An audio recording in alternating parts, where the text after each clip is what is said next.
Salut à tous, bienvenue pour une nouvelle vidéo. Aujourd'hui, on va parler d'un téléphone. Ce téléphone, c'est le LG Q6. En effet, c'est un téléphone que je viens d'acquérir, qui a aussi subi pas mal de critiques. J'ai hésité à l'acheter. Ces critiques, il en vaut la peine. Mais c'est un téléphone dont je suis quand même satisfait, donc je voulais quand même donner mon avis sur ce téléphone. Allez, on voit ça tout de suite. Alors, il faut savoir que ce téléphone physiquement a la coque en plastique. En effet, par rapport à d'autres téléphones qui sont dans la même gamme de prix, genre le P8 Lite 2017, on le retrouve avec une vitre avant et arrière. Or, LG a fait le choix de mettre une coque en plastique. C'est dommage. C'est dommage pour un téléphone à 300 €. Par contre, je tiens à préciser que moi, du fait qu'ils soient en plastique, même dans la main, c'est un téléphone qui fait pas de chip, qui fait pas de craquement, tout ça. On n'a vraiment pas tellement de sensation de plastique. Moi je trouve que voilà, c'est du plastique, c'est dommage, mais la qualité d'assemblage fait que ça reste de la qualité, honnêtement. Il faut savoir aussi que les bords, vous voyez, comme ici, hop, pour la prise en main ont été arrondis, donc il y a ce soin qui a été pris. Donc voilà, bon, petit détail. Après, on reste sur un châssis en aluminium avec un port micro USB. Excusez-moi pour la mise au point. Tac, port micro USB, une prise jack, bouton volume, bouton power. Alors vous constaterez que le haut-parleur est à l'arrière. On va en parler. Ce haut-parleur, eh bien, ce qui est dommage, c'est qu'il est à l'arrière. Effectivement, quand on pose le téléphone, le son est un peu étouffé. Il faut dire ce qui est. Je comprends pas. C'est dommage par rapport au téléphone qui maintenant ont le haut-parleur ici. Bon, pourquoi? Ça nous fait revenir quelques années en arrière, mais bon, on fera avec. Après, le haut-parleur n'a pas un son extraordinaire non plus. Il manque de chaleur, il manque de basse. Par contre, il est suffisamment fort. Mais si on monte le son, quand il est fort, il est un peu trop aigu. Voilà. Sinon, c'est un haut-parleur qui va faire le job comme un haut-parleur, il n'y a pas de souci.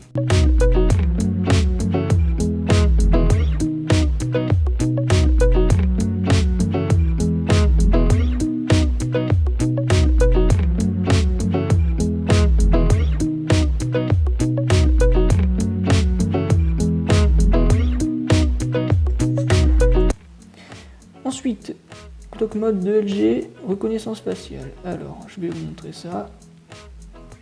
Voilà, donc comme vous le constatez, ça marche très bien. Il faut aussi dire que je suis dans un bon contexte avec une bonne luminosité. Sinon, en basse luminosité, soit ça marche pas, soit ça marche mal. Voilà, d'entrée. Ensuite, on va parler de l'écran. L'écran, donc c'est un écran de technologie IPS LCD. Ensuite, c'est un écran avec une définition de 1080p pixels par 2160, donc un écran LCD de très bonne définition, qui a aussi une très bonne luminosité. Je suis en automatique, je suis à 32% et on voit bien à l'image l'écran. C'est aussi un écran 18/9, full display avec les angles arrondis. Il a vraiment un design vraiment sympa. Moi, c'est pour cette raison que j'ai pris ce téléphone dans ces prix-là. Il y a Wiko qui a le même type d'écran, mais voilà, Wiko perso j'évite. Ensuite, tout ce qui est interface, alors c'est un téléphone qui est assez fluide pour faire de l'utilisation classique, comme YouTube, les réseaux sociaux, aller sur le Bon Coin, les applications d'actualité, aucun problème, pas de ralentissement, faire des SMS, il n'y a pas de souci, sur internet, pas de problème. À savoir que pourtant c'est un Snapdragon 435 avec 3 Go de RAM, et ben personnellement avec mon utilisation ça passe très bien. Après, quand vous allez commencer à vouloir faire du jeu, ça va être plus dur. Un jeu qui demande des ressources ou avec un rendu 3D, ça va être compliqué. Après, on va faire un petit test. Moi j'ai ce petit jeu là. C'est pas un gros jeu non plus, mais ça se passe bien, voilà. On va faire une petite démo. On retrouve bien nos bandes noires du fait que ce soit un jeu adapté au 16/9, et là comme on est sur 18/9, et bien ça, on a nos petites bandes noires. Tac.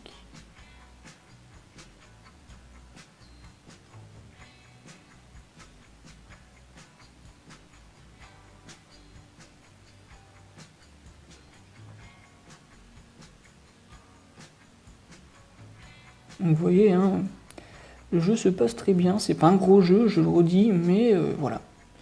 Pour du jeu simple, nos problèmes.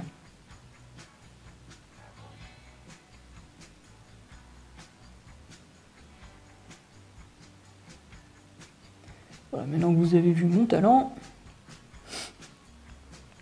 Ensuite, donc oui, pour revenir à l'ergonomie, alors on a toujours le petit côté brouillon de LG. Là j'ai choisi Messenger de Google parce que l'application native avait des petites options qui étaient mal réparties à mon goût. On a aussi toutes les applications LG, hein, LG Service, Corbeil, machin.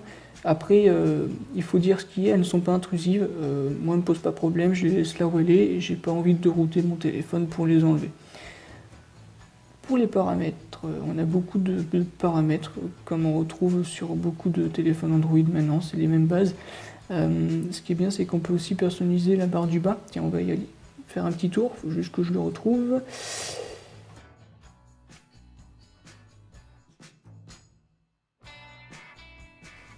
Vous avez cru m'avoir perdu? Non, me revoici. Donc en fait, c'est dans écran, hop, touche tactile. Et donc là, on choisit ici, c'est noir ou blanc. Je vais laisser en blanc. Noir, tac, voilà, noir. Hein. Chacun ses goûts.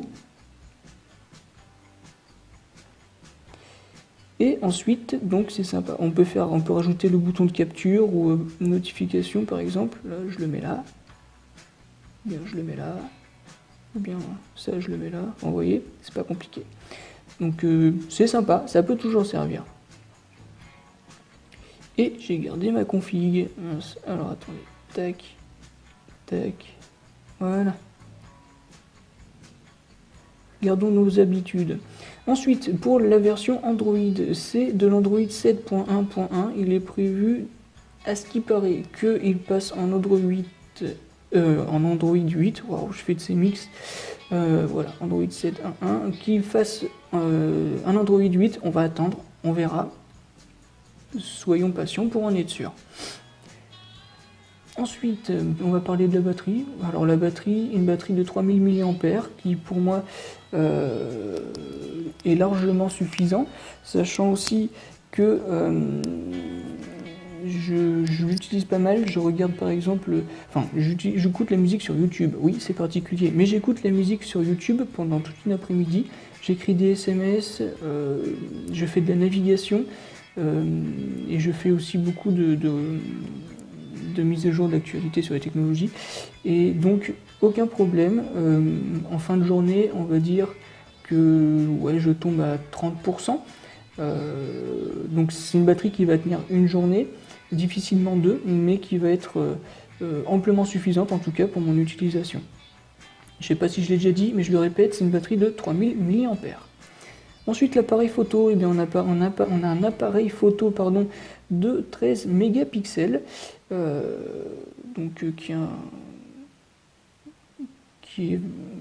c'est pas le meilleur appareil photo, mais qui reste un bon appareil photo sur un téléphone dans ces prix-là. Ensuite, dans les paramètres, on a pas mal de paramètres, on a le HDR. Je suis pas très photo, hein, donc je l'utilise pas beaucoup, je l'ai pas trop exploré, mais là on est en 16 neuvième, 9 mégapixels. Si je passe en 4 tiers, je passe en 13 mégapixels. Voilà.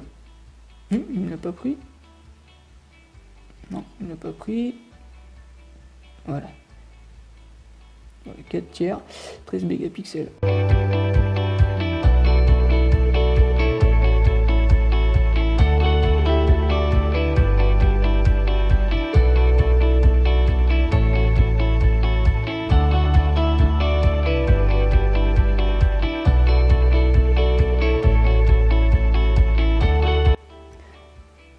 Alors maintenant on va aborder un point, ce point c'est YouTube.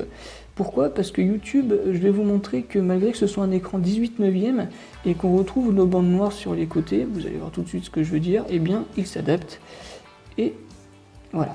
Donc on a bien nos bandes noires sur les côtés car c'est une vidéo adaptée en 16 neuvième, mais vous voyez si je fais ce geste, eh bien on peut retrouver un écran qui prend une vidéo qui prend la totalité de l'écran en 18 neuvième. Alors il faut savoir que l'image en haut et en bas sera un petit peu coupée. Vous voyez d'ailleurs quand je fais ça. Mais personnellement, ça ne me dérange pas et je regarde mes vidéos comme ça. Je préfère exploiter pleinement la totalité de l'écran. Après, chacun ses goûts, chacun fait comme il veut. Voilà, je voulais juste préciser ce petit point, en tout cas pour faire du YouTube, des réseaux sociaux, comme j'ai déjà dit, de la navigation quelconque, il n'y a pas de problème. C'est un téléphone qui ne sera pas ralenti à ce niveau-là. Alors, on l'achète ou on n'achète pas?